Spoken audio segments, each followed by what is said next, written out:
అందరికీ నమస్కారం. Welcome to it's TV. ప్రస్తుతం మనతో పాటు ఉన్నారు ప్రముఖ ఆధ్యాత్మికవేత్త, వాస్తు జ్యోతిష్య పండితులు దేవులపల్లి బాలచంద్ర శర్మ గురూజీ గారు. గురువు గారితో మాట్లాడి మనకున్న సందేహాలన్నింటినీ కూడా నివృత్తి చేసుకునే ప్రయత్నం చేసేద్దాం. అంతకంటే ముందు ఇటువంటి ఆధ్యాత్మిక పరమైన వీడియోస్ కోసం ఇప్పుడే మన ఛానల్ ని సబ్స్క్రైబ్ చేసుకోండి. నమస్కారం గురువు గారు. నమస్కారం. గురువు గారు, సాధారణంగా మనం ఏదైనా గుడికి వెళ్ళినప్పుడు గానీ, ఇంట్లో పూజ చేసేటప్పుడు పెద్దవాళ్ళు ఖచ్చితంగా చెప్పేదేంటంటే, జుట్టు విరబోసుకోకూడదు అని చెప్పేసి. సరే, పూజది పక్కకు పెట్టేసి, మామూలుగా ఇంటర్వ్యూస్‌కి వెళ్ళినప్పుడు పెద్ద పెద్ద గెస్ట్‌లు గూడా కలవడం జరుగుతది కదా! అప్పుడు కూడా పక్కనున్న వాళ్ళొచ్చి, "అమ్మ జుట్టు విరబోసుకోవద్దమ్మా, అల్లుకొని రండి" అని కూడా చాలా చక్కగా చెప్తా ఉంటారు మంచిగానే. అసలు జుట్టు ఎందుకు విరబోసుకోకూడదు?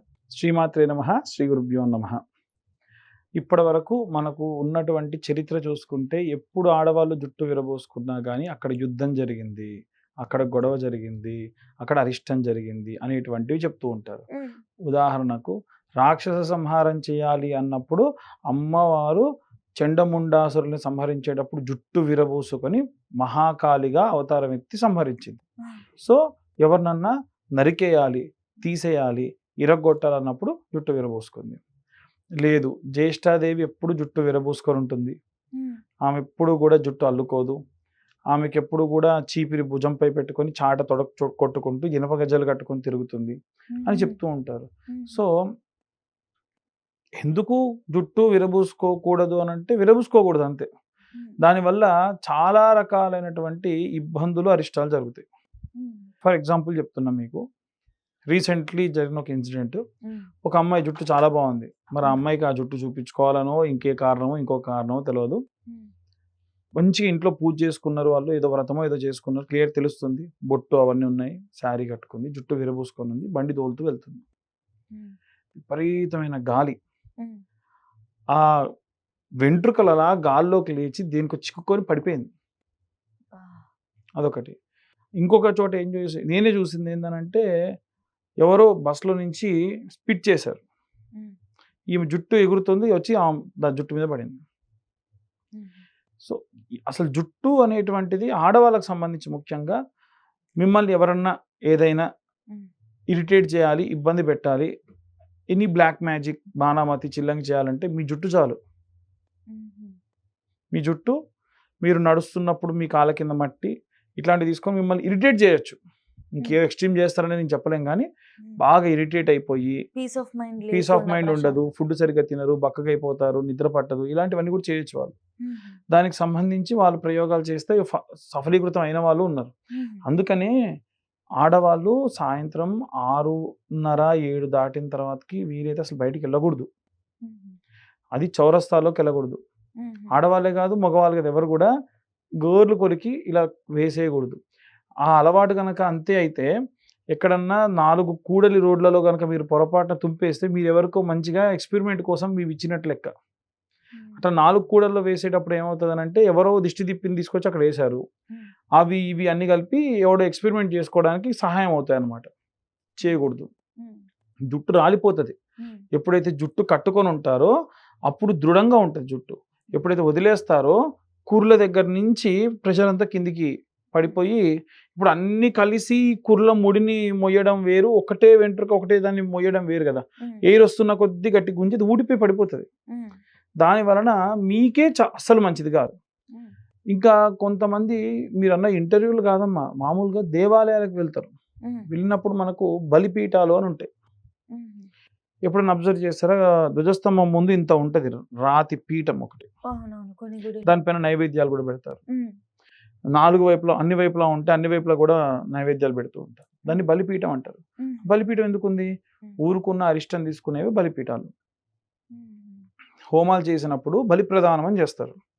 ప్రాగ్భాగే యజమానస్యాః ప్రాగ్భాగే ఇంద్రం లోకపాలకాయాః సాంగం సాయుధం సవాహనం శక్తిపుత్ర పరివార సమేతం యజమానస్య సంరక్షకాయ అర్చకవాచక పరిరక్షకాయ యాగ సంరక్షకాయ క్షేత్ర సంరక్షకాయ ఇది బలి ప్రదానం సంప్రతతే నమోన్నమః అని చెప్పి అక్కడ ఇంత మినపప్పు, పెరుగు, సున్నము, పసుపు కలిపి అక్కడ వేస్తారు, లేదా అన్నం వండి వేస్తారు, లేదా గుమ్మడికాయలు వేస్తారు.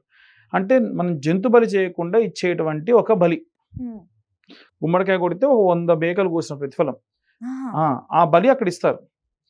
సో అది ఏం చేస్తది, ఊరుకున్న అరిష్టం తీసుకోవడానికి సిద్ధమవుతది. మీరెళ్ళి ఏం చేస్తారు, బోర్లా పడుకొని దానికి దండం పెడతారు. అసలు దాన్ని తాకకూడదు. ఈ దండం పెట్టినప్పుడు కురులు పోయి పడ్డాయనుకోండి, 'అవతార్' సినిమాలో చూయించినట్టు దాని పవర్ మొత్తం మీరు తీసుకుంటున్నట్టు. నేను రెడీగా ఉన్న తీసుకోవడానికని తీసుకున్నట్టు. చేయకూడదు. అందుకని దేవాలయాలలో హోమాలు జరిగేటప్పుడు, దీపారాధనలు జరిగేటప్పుడు, ఈ బలిపీఠాలు ఉన్నప్పుడు జుట్టు విరబోసుకుంటే ఆడవాళ్ళకి చాలా ప్రమాదం. జుట్టు అంటుకుంటుంది, ప్రమాదకారి. మన పెద్దలు ఏది చెప్పినా ఒక విశేషం. అంతెందుకు, మీరు భారతంలో ద్రౌపదీదేవిని జుట్టు విరబూసుకొని తను రసజ్వర అయి ఉన్నప్పుడు తన కురులు పట్టుకొని ఏకవస్త్రంతో ఉన్న స్త్రీలను గుంజుకొని వచ్చాడనమాట. అప్పటి నుండి తన జుట్టు 3000. ఎవరైతే ఈ కౌరవులందరూ సంహరణ అవుతుందో అప్పటి వరకు నేను 1000 అని శపథం తీసుకుంది. అప్పటి వరకు 1000 జుట్టు అట్లా విరబూసుకొనే ఉంది. సో ఆ ఒక్కటి జుట్టు విరబూసుకుంటే 100 మంది కౌరవులు, వాళ్ళ సామంత రాజ్యాలు 1000 మంది చచ్చిపోయారు. అట్లా ఒక్కటని కాదు, చాలా. సీతాదేవిని కూడా రావణాసుడు అలాగే తీసుకెళ్ళాడు. తను కూడా అంతే, జుట్టు అట్లా కుర్రలని అలా నేలపై వేసుకొని చలి పెడితే సీతాదేవి జుట్టును కప్పుకొని పడుకునేది. అంత జుట్టుండేది అమ్మవారికి. తను కూడా ఏకవస్త్రంతో ఉండేది అనమాట. తన శరీరాన్ని తను కాపాడుకునేది. అంత మంచి దృఢమైనటువంటి, మరి ఆమె రాని, ఆమె మిథిలా నగరానికి రాని, అంత బాగుండేది. అట్లా అంటే ఏమైంది అక్కడ, లంకలో ఉన్న ప్రజలు కూడా చచ్చిపోయారు. సో ఒక మనిషి అలా జుట్టు విరబూసుకుంటే ఆపోజిట్ సైడ్ వాళ్ళకి అంత అరిష్టం జరిగింది. వద్దు, జుట్టు విరబూసుకోకూడదు అని చెబుతూ ఉంటారు. కారణం అది. దయ్యం పడుతుంది ఇట్లా అంటా ఉంటారు కదా. దయ్యం పడుతుంది అని అంటే నేను ఇందాక చెప్పా కదా, 4 కూడలి రోడ్లలోకి వెళ్ళినా, ఏదన్నా దాటినా తొందరగా తీసుకోవడానికి రెడీగా ఉండేది హెయిర్. ఇప్పుడు ఎగ్జాంపుల్ చెప్తామా మీకు. పిల్లవాడు బాగా ఏడుస్తున్నాడు అనుకోండి, తల్లి ఏం చేస్తుంది అని అంటే జుట్టుతో దిష్టి తీస్తుంది. తీసి ఏం చేస్తుంది, కూడల్లో పడేస్తుంది. 4 కూడలు ఏదైతే ఉందో, అంటే చౌరస్తా ఏదైతే ఉందో చౌరస్తాలో పడేస్తుంది. లేదు, ఒక గుడ్డు తీసుకుంటే తను కళ్ళకు కాటుక పెట్టుకుంటుంది. పిల్లవాడు ఏడ్చి పడుకున్నాడు అనుకోండి, ఇక నెక్స్ట్ డే అట్లా చేయకుండా ఒక గుడ్డు తీసుకొని కళ్ళకు పెట్టుకున్న కాటుక తీసి గుడ్డుకు 2 కళ్ళు, ముక్కు, నోరు ఇట్లా గీస్తారు. గీసి అబ్బాయిని కుడి చేతితో 3 సార్లు, ఎడం చేతితో ఒకసారి తిప్పి కవర్లో వేసి వాళ్ళ హస్బెండ్కో, వాళ్ళ తమ్ముడికో, వాళ్ళ నాన్నకో ఇస్తారు. తీసుకెళ్ళి ఆ 4 రోడ్ల మధ్యలో వేసేసి వెనక్కి తిరిగి చూడకుండా వచ్చేస్తారు. ఇప్పుడు అది రెడీ ఉంటుంది అనమాట, ఎవరైతే జుట్టు విరబూసుకుంటే తీసుకోవడానికి. దాన్ని దయ్యం పట్టడం అంటారు. కాదు గురుగారు, ఎందుకు 4 బాటల దగ్గరనే ఇస్తారు? ఎందుకు ఆ ప్లేస్ అంత పవర్ఫుల్ అక్కడ వేయడానికి? అక్కడ మల్టిపుల్ జరుగుతుంటాయి, ఒకటని కాదు. ఇప్పుడు 4 రోడ్లు ఉన్నాయి అనుకోండి, ఎంతమంది వెళ్తూ ఉంటారు పాదచారులు? ఈ ఊరు వెళ్ళే వాళ్ళు ఉంటారు, ఈ ఊరు వెళ్ళే వాళ్ళు ఉంటారు, ఈ ఊరు వెళ్ళే వాళ్ళు ఉంటారు, బయటికి మార్గానికి వెళ్ళే వాళ్ళు ఉంటారు. అక్కడ దగ్గరలో ఏముంటే బొడ్రాయి అని పెడతారు. 4 రకాల బొడ్రాయిలు ఉంటారు. 4 ఊర్లకు గ్రామ దేవతలు ఉంటారు. 4 ఊర్లకు కూడా పూతురాజులు ఉంటారు. సో ఏమున్నా అక్కడ వేస్తే అది ఊర్లోకి రాదు, మళ్ళీ అక్కడ ఉండిపోయి అక్కడనే ఉండి అక్కడే నిర్జీవం అయిపోతుంది. అది నిర్జీవం అయ్యే లోపు మంచిగా 6:30-7 గంటలకి జుట్టు విరబూసుకొని వాళ్ళకి పట్టుకుంటుంది. దాన్ని దయ్యం పట్టడం అంటారు. ఇంట్లో కూడా అమ్మ వాళ్ళు సంధ్య వేళ జుట్టు విరబోసుకోవద్దే అని చెప్పేసి తిడతా ఉంటారు. అదే కాదమ్మా, మనకి ఓల్డ్ సినిమా ఒకటి ఉంది, దాంట్లో లక్ష్మీదేవి ఎవరింట్లో నేను ఉండాలి అని చెప్పి అమ్మవారు తిరుగుతూ ఉంటుంది. తిరుగుతున్నప్పుడు నారదుడు, లక్ష్మీ గారు యాక్ట్ చేశారు. మన యాక్ట్రెస్ లక్ష్మీ గారు మిథునం మూవీలో, జీన్స్ మూవీలో ఉంటారు కదా, ఆమె యాక్ట్ చేశారు. ఆమె లక్ష్మీదేవి. వచ్చి చూస్తుంటారు, చూడు నారద, సూర్యోదయం అయింది, భార్యడు పొద్దెక్కింది, ఇంకా ముసుగుదాన్ని పడుకున్నారు, ఈ ఇంట నేనెట్లా ఉంటా అని చెప్పి ఇంకొక ఇంటికి పోతుంది.